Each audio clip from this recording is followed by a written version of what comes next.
Buenas noches con todos, bienvenidos al cuarto curso del Seminario de Formación Básica de Prevencionistas de Riesgos Laborales en el Sector Industrial. En el curso de hoy, que es sobre los principales peligros y riesgos en la industria, vamos a ver los diferentes tipos de peligro que se presentan en la industria. Como saben, mi nombre es Luis Alberto Amado Cuadros, soy ingeniero industrial, especialista en seguridad y salud en el trabajo. Los objetivos del curso de hoy es entender los diferentes tipos de peligros y riesgos en la industria, diferenciar claramente entre peligro y riesgo, y eso lo vamos a ver con ejemplos, familiarizarnos con el establecimiento de controles de riesgo en la industria según cada tipo de riesgo y entender cómo se realiza la matriz HIPER. Este último punto lo voy a tocar a grandes rasgos porque va a haber un taller al final sobre este tema. Solo lo voy a comentar a grandes rasgos. Es importante que conozcamos algunos de los conceptos principales. La matriz HIPER es la matriz de identificación de peligros, evaluación de riesgo y establecimiento de controles, ¿no? Es una matriz en la cual se identifican los peligros de cada puesto o lugar de trabajo. Posteriormente se identifican sus riesgos asociados y se evalúan el nivel de riesgo de cada uno de estos peligros y finalmente se establecen los controles. ¿Qué nos dice la ley sobre qué es peligro y qué es riesgo?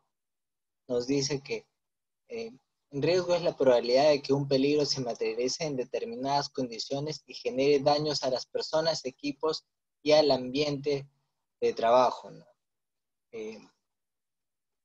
Tengan en cuenta que para la 29783 considera como riesgo también todo aquello que puede causar daño no solo a las personas, sino a los equipos y al ambiente, ¿no? Que hay diferencia con otros conceptos de normas internacionales que indican no tienen ese alcance, ¿no? Y sobre peligro, igual pues nos dice que es toda situación o característica intrínseca de algo capaz de ocasionar daño a las personas, equipos, procesos y ambiente.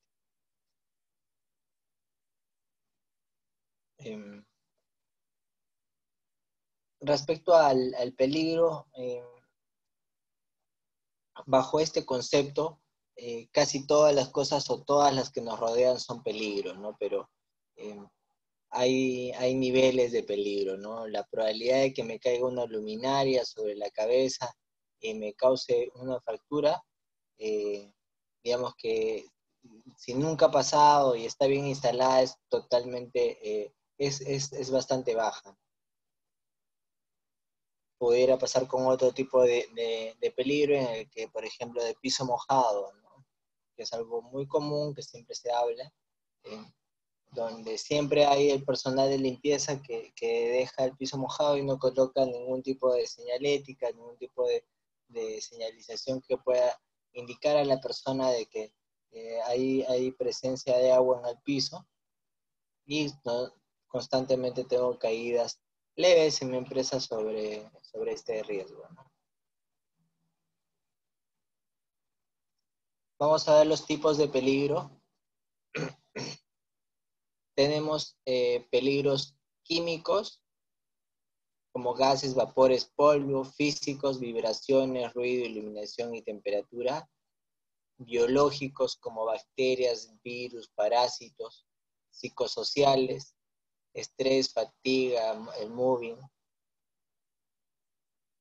En la industria vamos a tener muy presente todos estos tipos de peligros. Muchas veces una actividad puede tener 3 o 4 tipos de peligros en la misma actividad.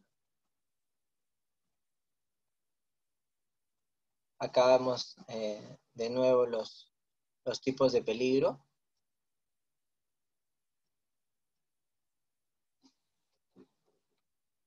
como dijimos, dentro de físico está los riesgos eléctricos, el ruido, la vibración, temperatura también, los rayos UV, las radiaciones, los rayos X, ¿no? Eh, Dentro de los químicos, los polvos, todos los polvos están dentro de los riesgos químicos, ¿no? Humos, líquidos, nieblas, gases, vapores, productos químicos directamente en forma líquida. Dentro de biológicos, los parásitos, los hongos, bacterias, psicosociales, la sobrecarga de trabajo, el acoso laboral, la hostilidad. Dentro de los ergonómicos, los movimientos repetitivos, las posturas forzadas. Entonces vamos a entrar a detallar cada uno de ellos. Dentro de los físicos, pues tenemos las fuentes de ruido, ¿no? Que pudieran causar hipoacusia, problemas de sordera. En la siguiente lámina vamos a ver en qué tipo de actividades nos pueden generar este ruido. En la vibración, movimientos vibratorios, tenemos como consecuencia el síndrome del dedo blanco, problemas musculoesqueléticos, problemas neurológicos, ¿no? Y también vamos a ver qué tipo de actividades se realizan que generan estos peligros. La iluminación inadecuada o con poca iluminación o excesiva iluminación también puede disminuir la agudeza visual, genera dolores de cabeza, incluso puede llegar a generar accidentes en algunos tipos de actividades. Ambientes con altas temperaturas. Ahí, bueno, la consecuencia es el estrés térmico, deshidratación. En estas épocas es muy común exponerse a altas temperaturas, ¿no? Que no solo se dan por temperaturas ambientales, sino también se pueden dar por temperaturas en algún tipo de industria en donde hayan calderos, vapores, haya fundición. Y también ambientes con bajas temperaturas, que esto es muy común en la industria alimentaria o en la industria cárnica, ¿no? En la industria alimentaria se tienen frigoríficos, cuartos completos donde se almacenan la materia prima, los productos terminados, y el personal tiene que ingresar a bajas temperaturas que rodean los 0 grados, en donde realizan actividades dentro de estas habitaciones. La exposición a altas o a bajas temperaturas genera daños a la salud, ¿no? A corto plazo y también a largo plazo. A corto plazo pues una hipotermia y a largo plazo puede producir enfermedades respiratorias de manera ya constante. Fuentes radiactivas, que también es muy común en la industria de alimentos o la industria, o como por ejemplo en los aeropuertos también, que hay equipos que generan radiación, ¿no? Las consecuencias pues son daños o alteraciones genéticas en donde puede llegar a producir cáncer por exceso de exposición a radiación ionizante, ¿no? Bueno, también está la ventilación deficiente, estamos hablando ahí de a nivel de oxígeno, ¿no? Por deficiencia de oxígeno, que puede producir ahogamientos, somnolencias. Vamos a ver ahora específicamente el ruido.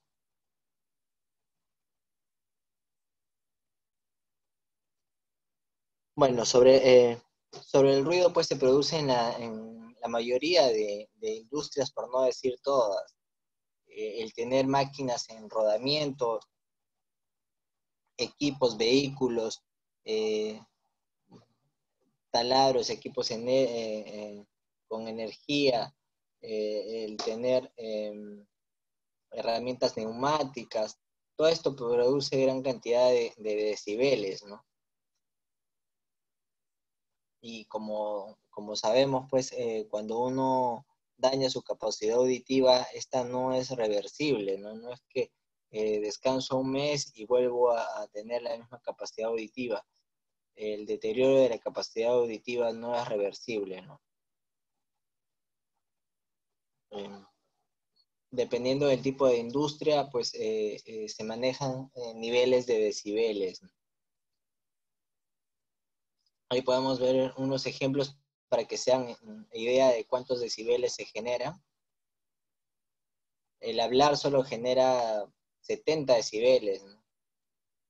Los vehículos pueden llegar a generar 90 decibeles, un martillo neumático puede llegar a generar 110 decibeles, en los aviones hasta 125 decibeles, si no es más.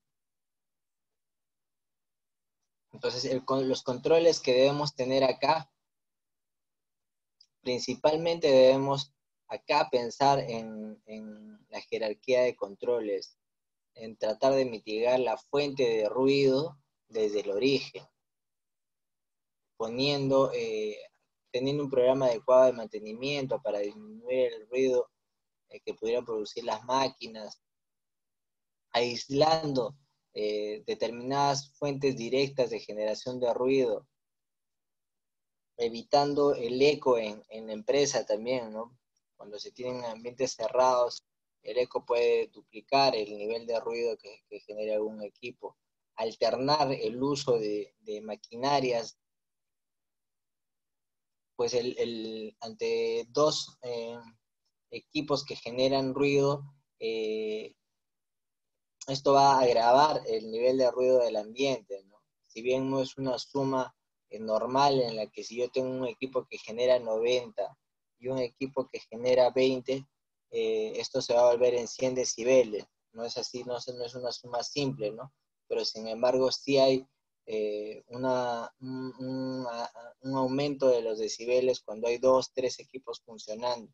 De hecho, cuando se hace un monitoreo de ruido para medir cuánto es la cantidad de ruido, se hace la medición, supongamos, en una planta industrial, se hace la medición de acuerdo a la cantidad de equipos que están prendidos en una misma hora. Si tengo 2 equipos prendidos en una misma hora, la medición se hace con los 2 equipos encendidos y se buscan los puntos más críticos para hacer la medición. Entonces, debemos atacar, como comento, la fuente de ruido desde el origen, ¿no? Y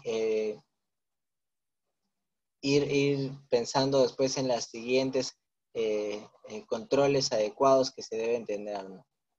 Sustituir equipos, herramientas, piezas, tipos de metodología para realizar el trabajo de método para tener menores niveles de ruido.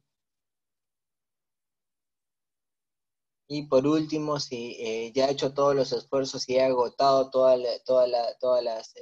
los esfuerzos posibles, recién implemento el uso de EPPs, que en este caso serían orejeras o tapones de oído, ¿no?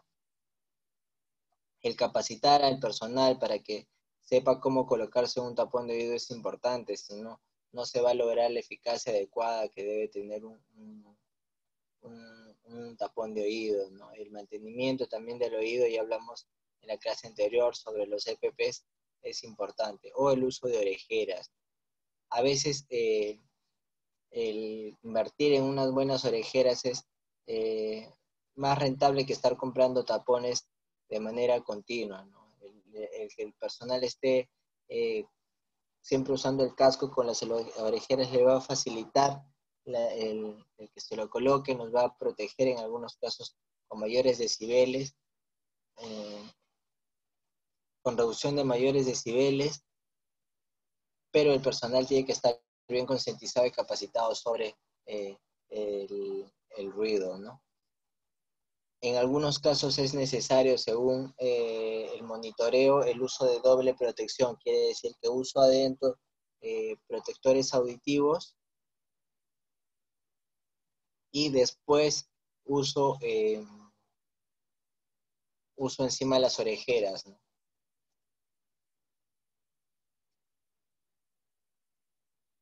Sigamos con, dentro de los tipos de peligro físico, sigamos con el siguiente, que es las fuentes de vibración.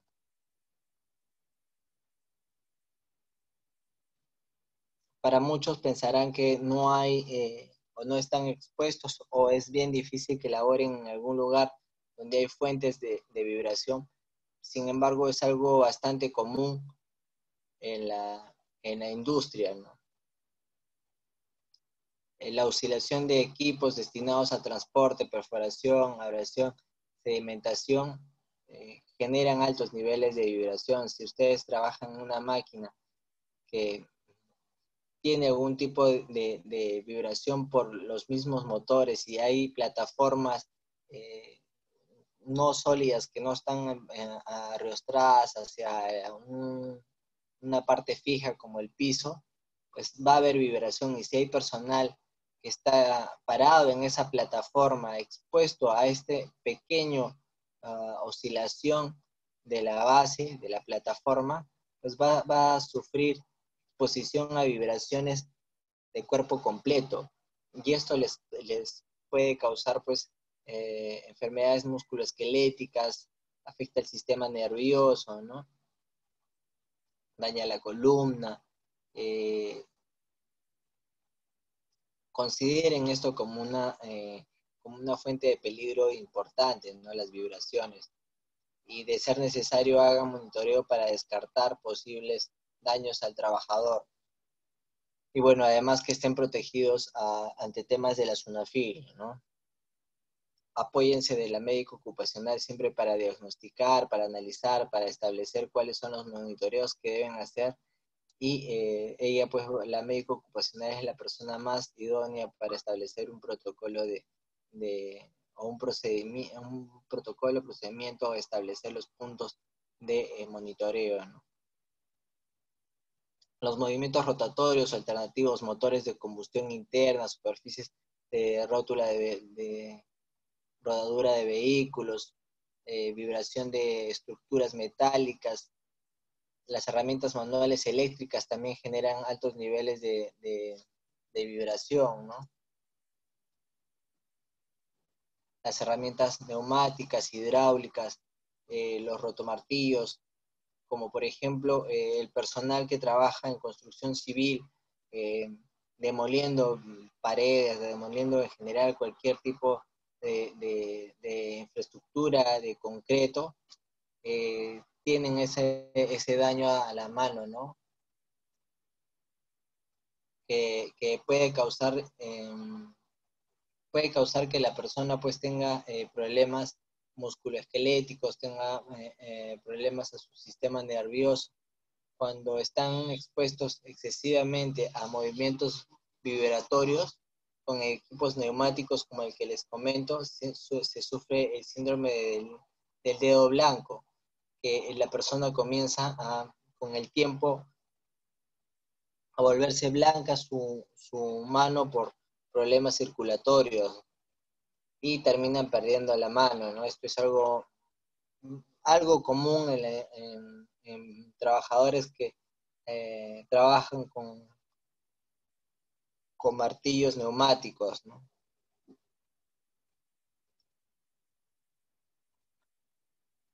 La siguiente tipo de peligro que tenemos es la iluminación, ¿no?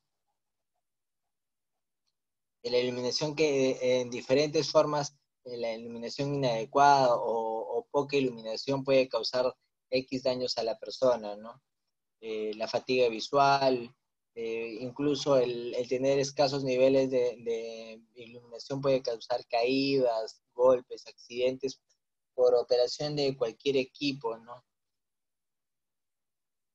Afecta la disminución de la agudeza visual, puede sufrir dolores de cabeza, Entonces, no solo consideren el tema de iluminación para trabajos de oficina, sino trabajos operativos también, trabajos en los que se hagan labores de traslado, de precisión también, ¿no? El deslumbramiento directo también es algo que puede afectar y que a veces las empresas tienen personal trabajando frente a una ventana y no han evaluado que este deslumbramiento sufre, el trabajador sufre un cansancio visual considerable y la misma persona que labora en ese puesto no lo identifica, ¿no? Cuando tú te entrevistas con ellos te mencionan que eh, no saben por qué se sienten cansados, por qué su vista se agota, terminan muy agotados en el día a nivel visual, pues es porque algunas veces eh, tienen un deslumbramiento por una luz externa mayor detrás del monitor, ¿no? También puede haber deslumbramiento por la misma iluminación que, que es directa a la vista, ¿no? Entonces siempre evalúen cuál es la correcta iluminación, la ubicación también, ¿no? Todo el tema de iluminación es un tema bastante amplio. El establecimiento de controles para esto es más a nivel de ingeniería, de rediseño, ¿no? No hay EPP que te ayude a controlar este tipo de riesgo, ¿no? Sí tienen que hacer su monitoreo de iluminación, que se hace con un luxómetro, ¿no? Y comparar los resultados de este luxómetro con la resolución ministerial 375, donde te establece los parámetros de iluminación para cada tipo de trabajo, ¿no? Después tenemos también la exposición a temperaturas extremas. Como les había comentado, no solo son temperaturas ambientales que pudieran estar trabajando a exposición a tiempos prolongados en el sol o en un hangar, ¿no? Sino también temperaturas extremas directas por la fuente, por el tipo de trabajo, como puede ser la fundición que vemos en la imagen, podría ser fabricación de vidrio o situaciones también de extremas de frío, ¿no? En la industria cárnica, en la industria de alimentos, donde se tienen cuartos completos de congelación o de enfriamiento, donde el personal entra y permanece por horas prolongadas dentro, ¿no? Para esto tenemos, para ambos casos tenemos tanto temperaturas calientes como frías, tenemos,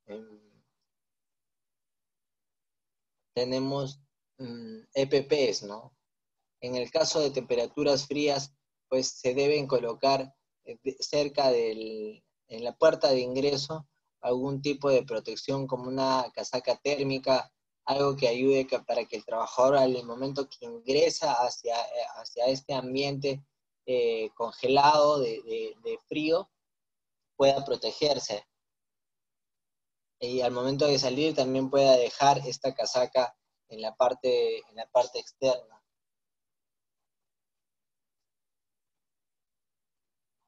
El colocarse también EPPs para temperaturas altas es importante, se usan para esto de diferentes tipos de vestimenta que ayudan a aislar la temperatura del cuerpo.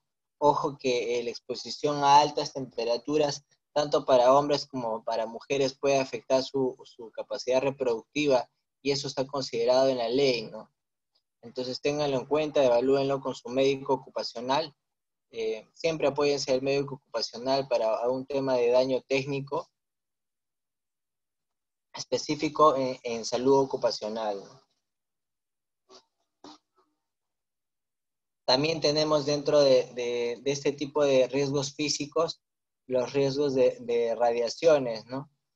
En este caso yo estoy mencionando la radiación de rayos X, no la radiación solar, ¿no?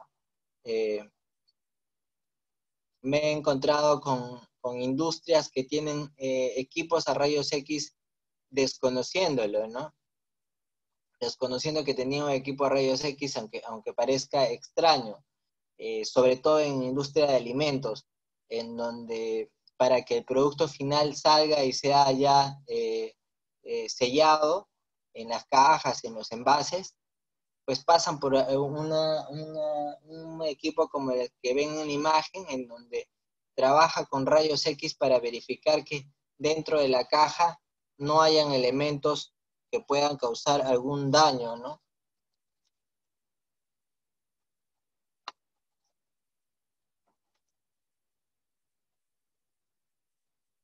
Eh, es importante que conozcan y que sepan que hay una norma que habla sobre la radiación de rayos X y menciona y que se aplica, por ejemplo, en las clínicas, en hospitales que tienen equipos de radiación, de rayos X, en la que el personal tiene un régimen de trabajo de trabajan 4 días y descansan 3 días. Y esto les permite un poco disminuir la dosis de exposición. Acuérdense que siempre para todos los factores ocupacionales eh, de daño a la salud, pues de daño a la salud, eh, la dosis es importante. Si yo me expongo a mayores tiempos de exposición, el daño va a ser mayor, ¿no? Después tenemos también la radiación solar,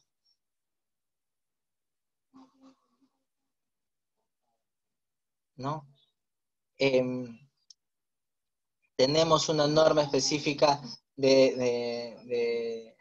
sobre radiación solar que nos habla sobre la importancia de si mis trabajadores laboran en horas prolongadas en exposición a radiación solar, yo tenga que implementar determinados controles como son cortavientos, lentes, bloqueador solar, eh, eh, lugares temporales para que yo me pueda proteger del sol, ¿no? Todo esto, esta normativa ya está dada, ¿no?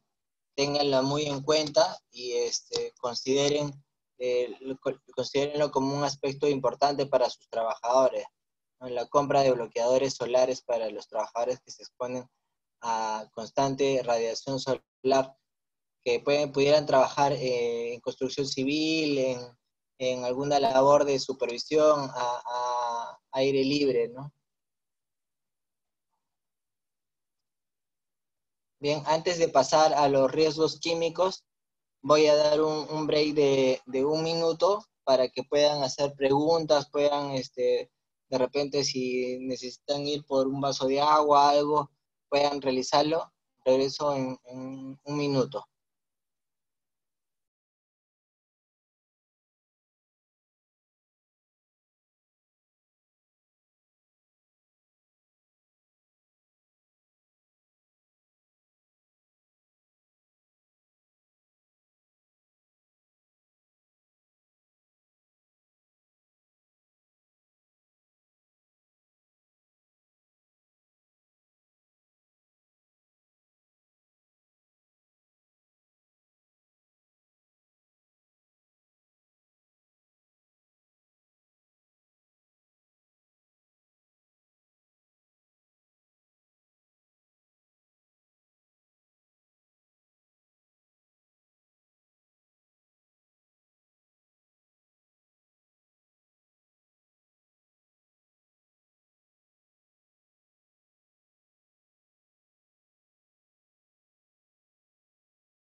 Bueno, ya pasó el minuto, vamos a regresar.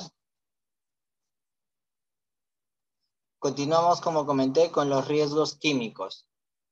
Dentro de riesgos químicos tenemos el polvo, consideren eso, ¿no? Dentro de riesgos químicos se considera el polvo como uno de estos riesgos. Tenemos humos metálicos, tenemos neblinas, gases y vapores, manipulación de sustancias químicas, ¿no?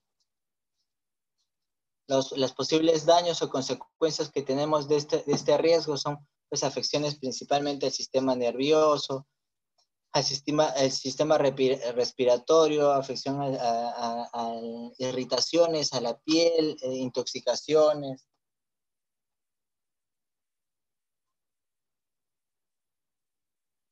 Veamos primero el polvo. Es un riesgo muy común en la mayoría de industrias, ¿no? En diferentes niveles, desde industrias de producción de harinas hasta eh, eh, operarios que trabajan en madereras, ¿no? El principal control acá que podemos tener eh, antes del EPP, como siempre pensando como último en el EPP, es asegurar que los equipos tengan retenedores tengan retenedores de polvo, ¿no?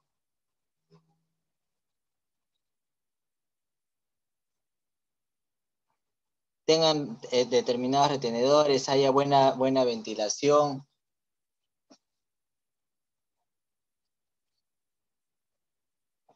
Y bueno, y por último los EPPs, ¿no?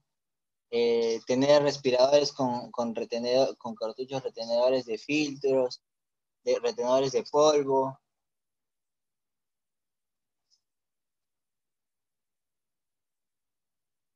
También tenemos humos metálicos, ¿no? Eh, como riesgo químico, ¿no? Sobre todo estos se dan cuando tengo trabajadores que hacen soldadura, ¿no?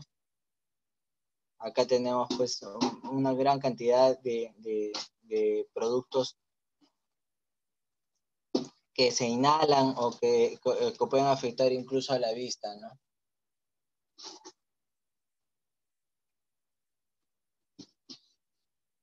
También tenemos directamente a los productos químicos, eh, que de hecho la mayoría de empresas, por no decir todas, tienen trabajadores expuestos a productos químicos que son los trabajadores de limpieza. Siempre asegúrense que tengan las hojas de seguridad de los productos químicos, el almacenamiento adecuado y que estos no estén, que se respete las distancias de los productos químicos que pudieran ser incompatibles. El personal debe estar capacitado sobre la lectura de las hojas de seguridad, la interpretación, y deben tener estas hojas cerca al almacenamiento de estos productos, ¿no?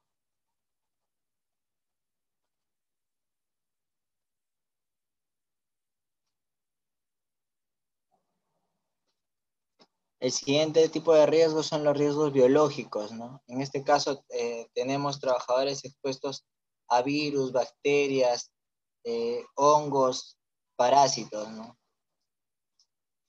Este tipo de riesgos nos pueden generar infecciones respiratorias, infecciones virales, diferentes enfermedades que afectan todo nuestro sistema nervioso, circulatorio, nuestro sistema digestivo, ¿no?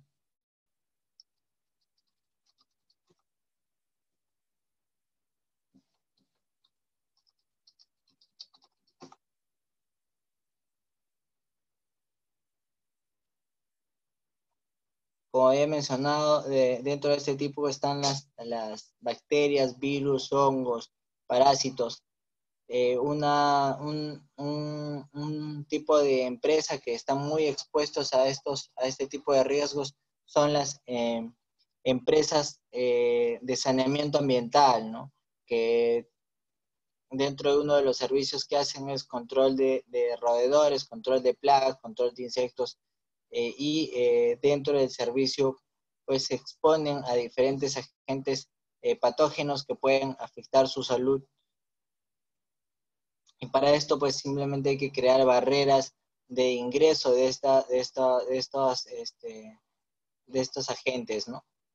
Como son el uso adecuado de guantes de látex o de nitrilo, el uso de lentes, de respiradores y después el tener una adecuada limpieza, lavado de manos.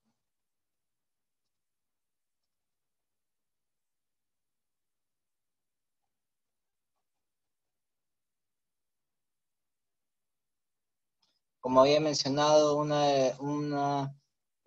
tipo de trabajo es el tema de saneamiento ambiental, el control de roedores. Después también el personal que está expuesto a limpieza constantemente tiene contacto con bacterias, virus, ¿no? Y el personal también que labora en hospitales, ¿no?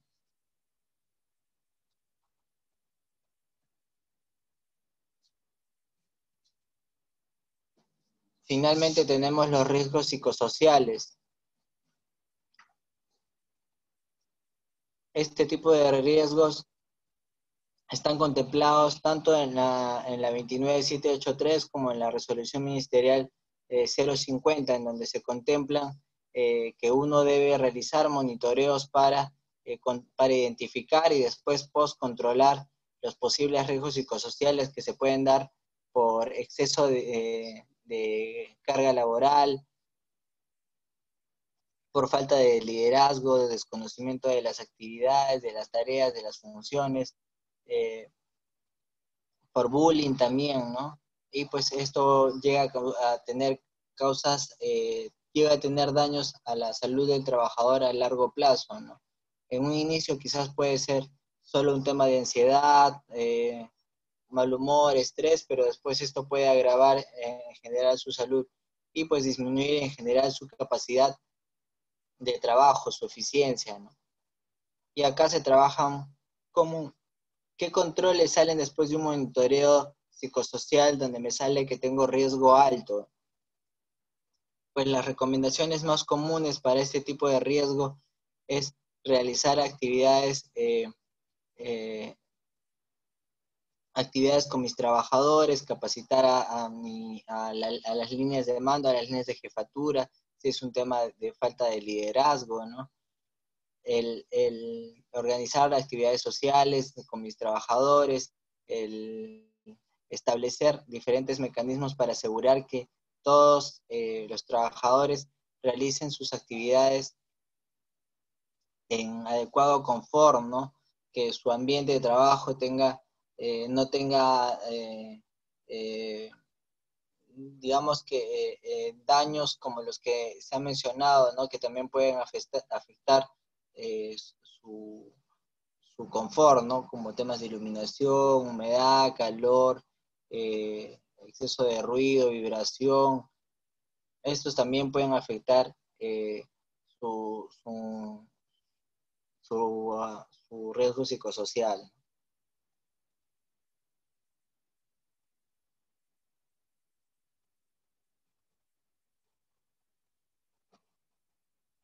La definición que nos establece, o una definición muy adecuada, es que el riesgo psicosociales pueden dar efectos negativos en la salud de los trabajadores o en el trabajo.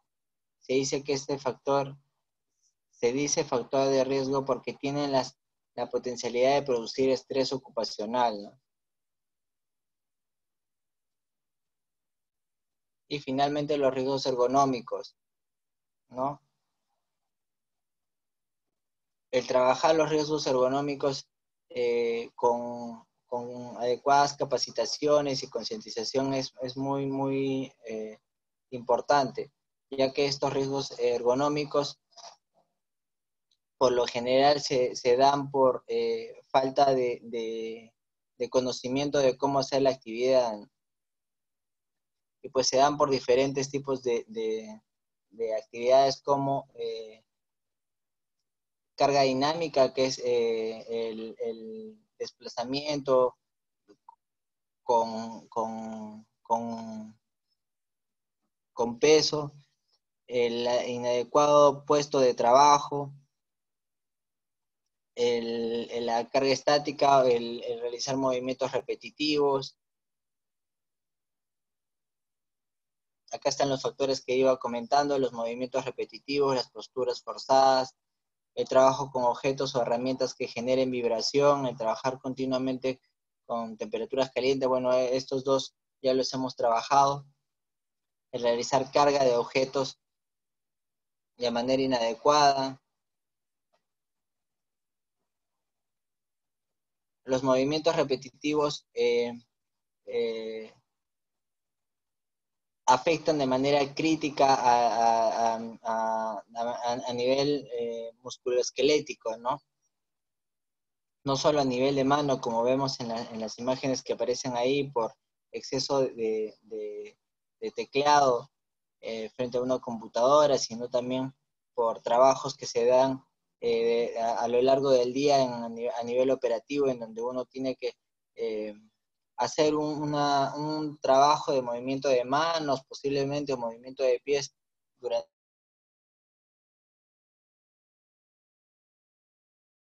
horas.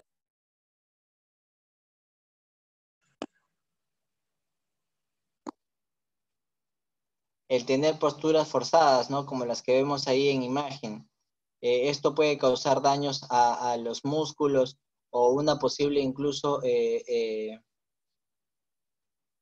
estiramiento de algún músculo o posibles dolores pues futuros por trabajo de manera continua, ¿no? Estos también están considerados como riesgos disergonómicos.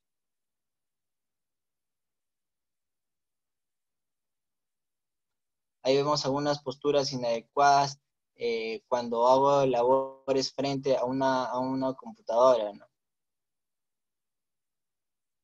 Ténganla en cuenta para ustedes y a la hora que capaciten al personal, ¿no? El tener estas posturas con las manos, pues son posturas forzadas en las que la persona no está en su postura natural, ¿no?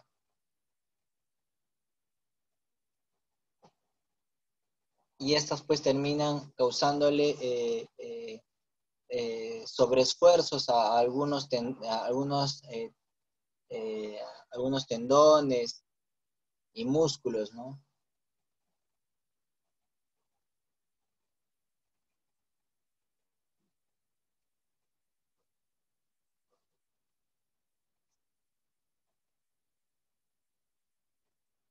El diseño del puesto de trabajo es muy importante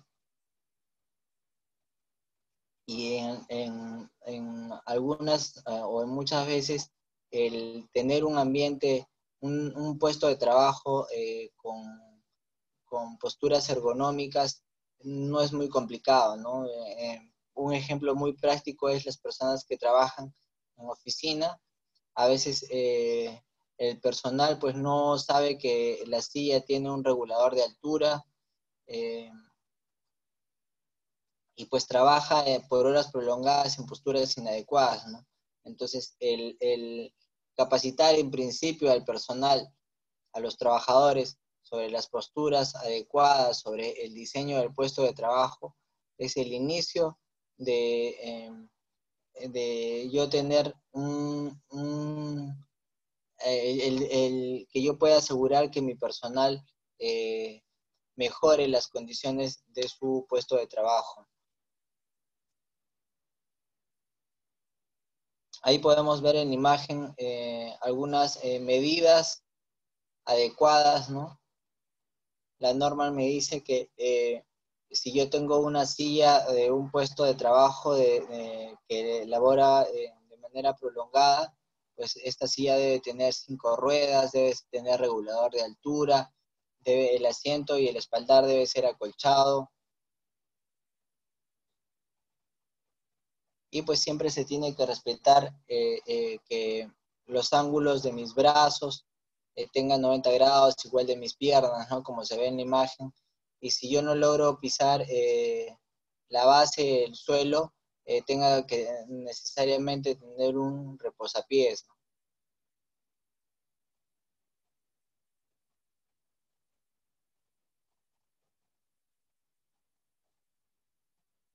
¿Qué hábitos posturales o medidas podemos implementar, ¿no?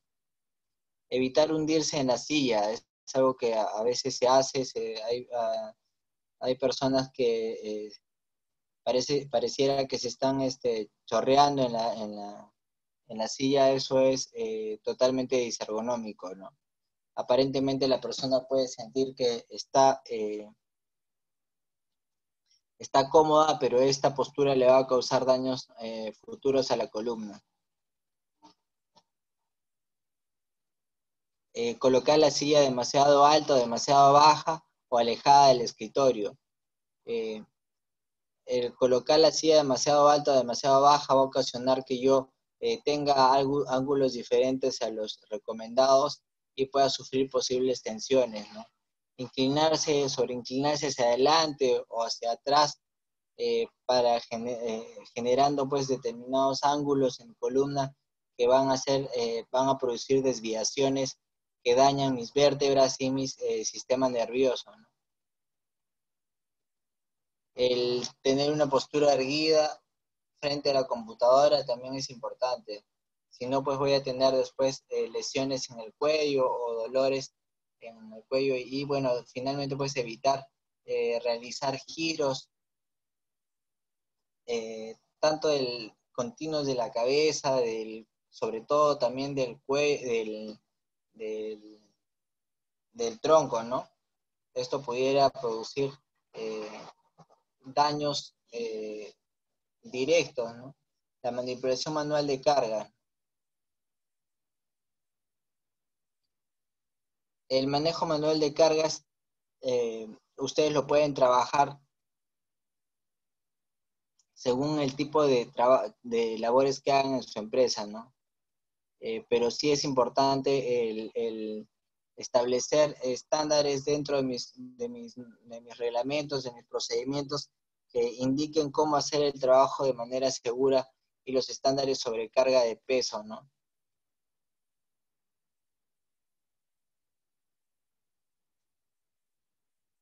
Como saben, el límite máximo permitido en general para cualquier trabajador es 25 kilos, ¿no? Y bueno, para las mujeres es 15 kilos.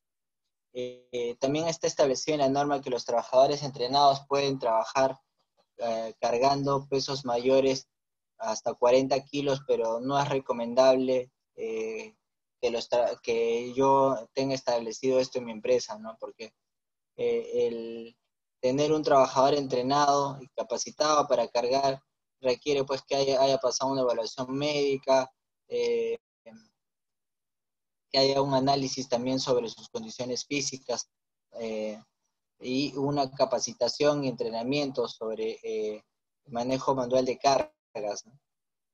Y esto no asegura que haya protección, no asegura que el trabajador esté protegido.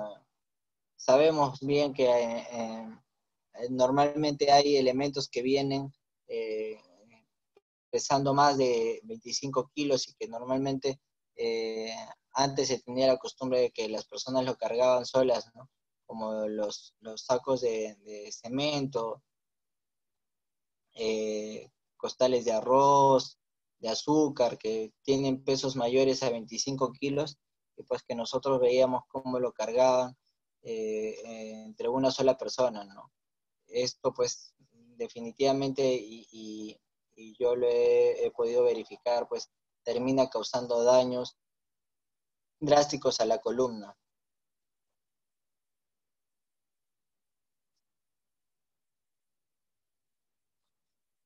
Evitar y capacitar al personal para que no haga este tipo de movimientos, ¿no? Ya que daña la columna, el cargar peso directamente de manera eh, perpendicular, vertical, excesivos, pues va a dañar los discos de la columna y presionar los nervios que tenemos en la columna, ¿no? El causar también el cargado inadecuado de peso. Esto quiere decir no generando que el peso vaya hacia nuestras piernas cuando hacemos el cargado de una caja desde el suelo, si no nos inclinamos. Esto puede también causar daños en la columna y sobre todo el realizar giros como el que vemos en la tercera imagen. Es lo peor que podemos hacer, ¿no? Es como exprimir una naranja, exprimir un tomate, lo mismo va a pasar con nuestra columna. Entonces, que el personal sepa que no debe realizar estos movimientos es muy importante, ¿no? Un daño a la columna por personal que no ha sido capacitado eh, y no ha sufrido, no ha tenido ningún tipo de examen médico, pues puede incurrir en multas graves o muy graves si el trabajador llega a sufrir alguna lesión, algún daño temporal o permanente y tener que pagar además indemnizaciones al trabajador.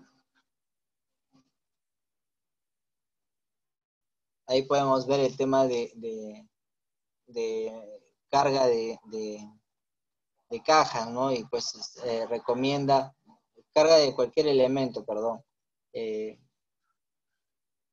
Hacer el cargado con la espalda recta, eh, siempre manteniendo la, la caja pegada al cuerpo y pues las manos debajo de la caja, ¿no? No que el agarre sea un agarre seguro, sino esto pues nos va a causar que sienta que la caja se me está cayendo y genere mayor presión y causa cansancio en los dedos, ¿no? Ahí está la explicación de cómo se deben cargar las cajas. Las personas por lo general se inclinan. Acuérdense que eso puede agregar, triplicar el peso del elemento que estoy cargando, ¿no? Siempre flexionar las rodillas para elevar una caja desde el piso, siempre manteniendo la espalda recta y mantener la carga cerca al cuerpo, porque si yo la alejo, la tengo a 5, 6, 7 centímetros, esto me va a generar un mayor esfuerzo en las manos y mayor daño a las articulaciones, a los músculos, a los tendones. Bien, ¿por qué debemos cuidarnos y preocuparnos pues, por nuestra columna? Porque por lo general estas enfermedades ocasionan problemas a la salud que van desde a veces malestares ligeros o dolores temporales hasta problemas médicos bien graves, ¿no? Donde nuestros trabajadores o nosotros mismos debemos acudir a médicos para realizar terapias, consumir fármacos y pues nos vemos afectados no solo de manera temporal, sino de manera permanente. La columna es, digamos, que lo que debemos tener mayor cuidado, ¿no?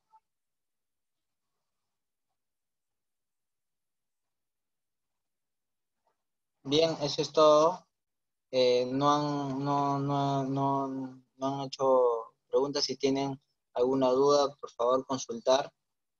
Eh, Evalúen y revisen a detalle cada uno de los peligros y riesgos, de los tipos de peligros y riesgos que existen y tenganlos claros, ¿no? Tengan en claro cuáles son los riesgos físicos, químicos, los riesgos biológicos, los riesgos ergonómicos y qué tipos de controles se tiene para cada uno de estos, ¿no?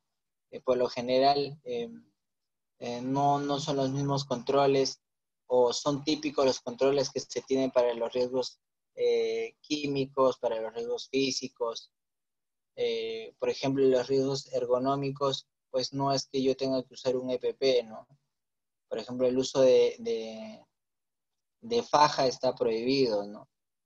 Está demostrado científicamente, hay estudios que pueden encontrar en internet donde se muestra que la faja causa mayor daño a la columna porque la estrangula y además me genera un exceso de confianza, ¿no? Y bueno, claro, como les comento, cada uno de los peligros, de los tipos de peligros tiene controles diferentes. Piensen siempre en la jerarquía de controles Si no hay preguntas, hasta aquí es la clase. Nos vemos en la siguiente sesión de la próxima semana. Muchas gracias.